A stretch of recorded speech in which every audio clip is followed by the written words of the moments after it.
السلام عليكم ورحمة الله وبركاته. اللهم صل وسلم وبارك على سيدنا محمد وآله. النهاردة إن شاء الله معانا كده جلابية بيتي. مقاس الكتف بتاعها كبير جدا، فتعالوا إن شاء الله نتعلم إزاي نظبط الكتف كده بتاع الجلابية أو العباية أو أي موديل معاكي بطريقة بسيطة جدا. اتبعي كده معايا الخطوات وإن شاء الله هتعرفي تعمليه بسهولة جدا. أنا بص، أول حاجة هنا باخد مقاس الكتف معايا، نص عرض الكتف معايا 22 سنتي. بصوا الفرق ده كله، شايفة الفرق ده كله؟ كل دوت زيادة في الجلابية معانا.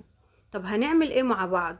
اول حاجة كده هعملها هنا، هاجي من عند السرفلة بتاعة الكم، هبتدي كده هقصها واحدة واحدة كده. طبعا لا تفكي ولا اي حاجة، هو كده كده الكتف كبير معانا، فهنبتدي كده نقصها بالمقص واحدة واحدة كده مع بعض. خلاص، يبقى اول حاجة انا هفصل الكم عن الجسم بتاع العباية علشان انا هقص الزيادة من الكتف، وتعالى اقولك ان شاء الله هنقصها ازاي مع بعض. لو وصلت معايا لحد هنا في الفيديو انزلي حطي لايك واشتركي في القناة وفعلي زر الجرس عشان ان شاء الله يوصلك مني كل جديد. طبعا انا هنا اخدت نص عرض الكتف وقسته على العباية اللي معايا علشان هو الفرق كبير قوي. فانا رحت واخده طبعا قست نص عرض الكتف على العميله علشان اعرف اظبط لها العبايه اللي معايا. بس طبعا لو الفرق في الطبيعي بقى، لو الفرق حاجه بسيطه بتروحي طبعا هي بتلبسها وبتاخدي انتي مقاس الكتف، بتحطي كده علامه وبتسيبي مسافه الخياطه وبتبتدي برضو تفصليه وتعملي كده. بس انا عشان المسافه كبيره قوي، بصوا انا هنا بعد ما فصلتها خلاص، فصلت انا الاتنين على بعض. هعمل ايه؟ هروح جايه حاطه الاتنين على بعض ومدبساهم حلوة قوي. ليه بقى؟ علشان ممكن يترحل معاكي اللي تحت وانت مش اخده بالك، فلازم تدبسيه كويس قوي. بصوا انا عشان الفرق معايا كبير اهو ظبطته كله ورحت مدبساه كده. طيب هاجي بقى من هنا من عند فتحة الرقبة خالص، من قدام خالص اهي. طبعا باخد المقاس من عند فتحة الرقبة، هاخد نص عرض الكتف 22 سنتي اهو. شايفين ال 22 سنتي جات لحد فين؟ وكل الزيادة دي اللي انتوا شايفينها دي زيادة معايا. هروح بصوا نازلة خط كده مستقيم واخدها على ما فيش اهي. بصوا الفرق في الزيادة دي قد ايه؟ الفرق ده حوالي 9 سنتي مرة واحدة. بصي بنزل كده وبروح واخداها مع الحردة اهي، نزلت معايا لنص الكتف. شايفين؟ ادي الزيادة معايا اهي، نزلت بيها لحد نص الكتف كده، خدتها مع الحردة اهي. يبقى المقاس هنا 22 معايا، نزلت بيها كده ورحت واخداها كده مع الحردة. يعني هقص الزيادة اللي انتوا شايفينها دي زي ما انتوا شايفين كده، هروح قصة كده الزيادة دي معايا.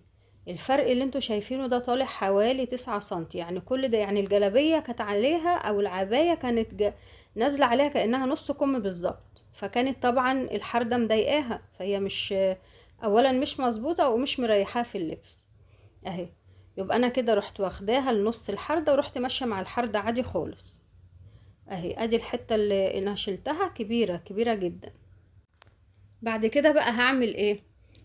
طبعا انا بعد ما قصيت الحردة دي فالحردة وسعت اهي. لما اجيب الكم كده وهقيسه كده عليها على الحردة بتاعت الكم دي، بصوا فرق كبير. شايفين فرق قد ايه؟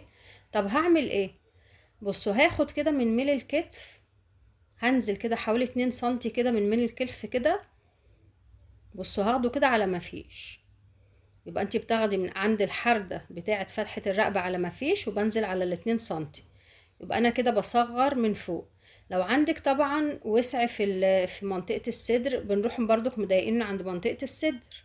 خلاص، يبقى انا باخد من فوق من عند الكتف بنزل حوالي كده 2 سنتي، علشان طبعا انا شايلة حتة كبيرة، فطبعا ميل الكتف ما بقاش كبير يعني. فانا اخدت من ميل الكتف شوية علشان برضك لما اجي اركبها، وبرضك لما اجي اركبها الاقيها كبيرة، فهحاول اظبط. هقول لكم هنظبطها ازاي. طبعا انا جبت الكم اللي انا شيلته ونصصته، ولازم تاخدي علامة في نص الكم عشان لما تيجي تركبي يبقى الاتنين مظبوطين خالص على بعض. بصوا المسافة قد ايه؟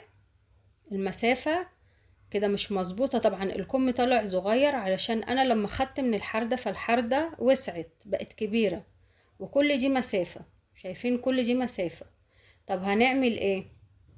انا هقص حتة من الخياطة دي عشان انا هركب الكم على المفتوح اهو. هاخد حتة من الجنب كده، بصوا مسافة كبيرة. خلاص، يبقى انا هفتح حتة من الكم كده علشان هخيط الاتنين معايا على المفتوح. هاجي هنا من عند ميل الكتف طبعا هروح واخداها خياطة، هاخد الاتنين سنتي دول هروح نازلة كده بيهم خياطة، ومن عند الوسع العباية من تحت هاخد منه خياطة. طيب انا دلوقتي عشان هركب على المفتوح فهروح فاتحة الكم شوية زي ما انتوا شايفينه كده، وهفتح الجنب بتاع العباية. ممكن تركبي الكم عادي خالص على المقفول، هتروحي برضك مضيقة من عند الكتف، وهتضيقي من عند الجسم بتاع العباية من عند منطقة الصدر كده.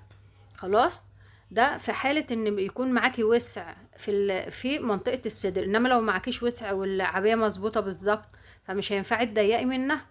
خلاص، يبقى اول حاجة هنا هاجي على المكنة، هروح واخدة الاتنين سنتي دول خياطة كده، وهطلع بيهم على مفيش على اول الحردة بتاعة الرقبة. يبقى اول حاجة انا صغرت من عند الكتف هنا الاتنين سنتي دول. خلاص كده زي ما انتوا شايفة، انا طبعا فتحت من الجنب من العباية، فتحت منها حتة، ومن الكم نفس الحكاية علشان هركب كده الكم.